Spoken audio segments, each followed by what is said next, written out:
I'm Walter Isaacson with the Aspen Institute. I'm sitting here with the journalist and best-selling author Cokie Roberts. We've done a series of lessons on the Founding Fathers, so today we're going to turn to the Founding Mothers, the women who raised our nation.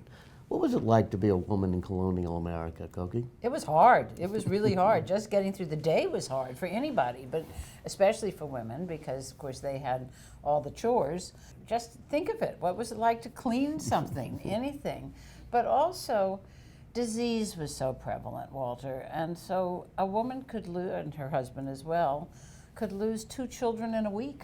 Think of it. I mean, it's just... Is that what they had so many children too? Well, they didn't have very easy ways to prevent having children, but they did also, were likely to have a baby every So how year. many children would they generally have, 6 to 12 sometimes? Somewhere in that 7 to 8 range, but the babies would die very, very often. And you know, there's this myth that, oh, well, they had so many children, it wasn't the same as it would be today. That's just baloney.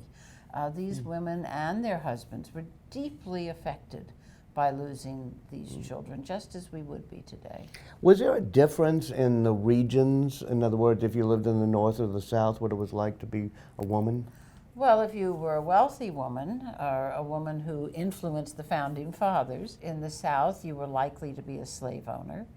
And so you did have some help with running your business, which a plantation was, a business.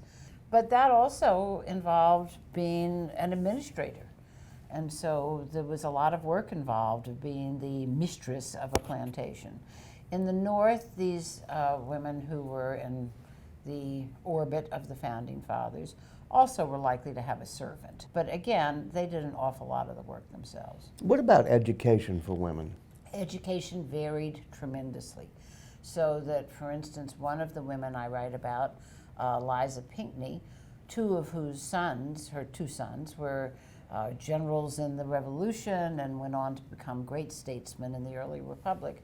She was educated in England in the early 18th century, and so she was very well educated. Abigail Adams was educated in her father's parlor. He was a preacher, and he had students, and so she was educated by them, but she always felt she was not well educated enough, even though she read everything and could speak French and all of that. I suspect her Boston accent on the French was a little rough. Yeah, just like our southern Right. accents on the French or sometimes are.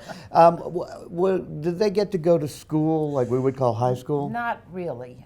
There were some schools, but very few schools. Deborah Reed Franklin was almost illiterate. She was a very astute businesswoman, but she couldn't really write and spell correctly. That was the wife of Benjamin Franklin. One of the great writers who was not very literate was Ben Franklin's sister, Jane Meekum. Right. She also didn't get an education, but she wrote pretty well. She wrote very well and very appealingly. And of course, we're lucky because we have all of her correspondence with Benjamin Franklin. And that's the other thing, Walter, that's so hard. Because if you try to get information on women from the 18th century, a lot of it's just not there to be had. Either they didn't write or they destroyed their own correspondence because they thought it was too personal, or maybe because they were embarrassed by the spelling and the grammar. Or the men destroyed their correspondence because they thought it was too personal. So But there were some not good easy. writers like Mercy Otis Warren, right? She was Mercy Otis Warren was a propagandist for the Revolution. and almost a historian, like you. Yes, she did become an historian later, and Did she go to college, though? no, she was not allowed to go to college. She was educated along with her brothers up until college, and then they went to Harvard College, as everybody in Massachusetts did, and a girl was not allowed in. After the Revolution, women's education became much more important, and young ladies' academies started springing up around, you know, the one in Philadelphia well. And the reason for that was that the founders understood that they had done something extraordinary, as you know, in creating this country based on consent. And that meant that you had to have informed, virtuous citizens. And somebody had to raise those virtuous citizens, and those people were likely to be their mothers. And so girls' schools were created to educate women, to educate the boys. And you said Harvard didn't accept any women back Right. then. Was there any place a woman could go to college? Not until the 19th century, not until Oberlin College started accepting women.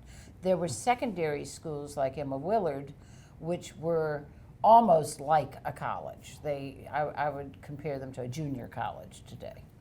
Well, that's particularly fascinating, and in our next segment, we'll talk about how, despite that fact, women were so important in the American Revolution. Thank you, Koki. Thank you, Walter.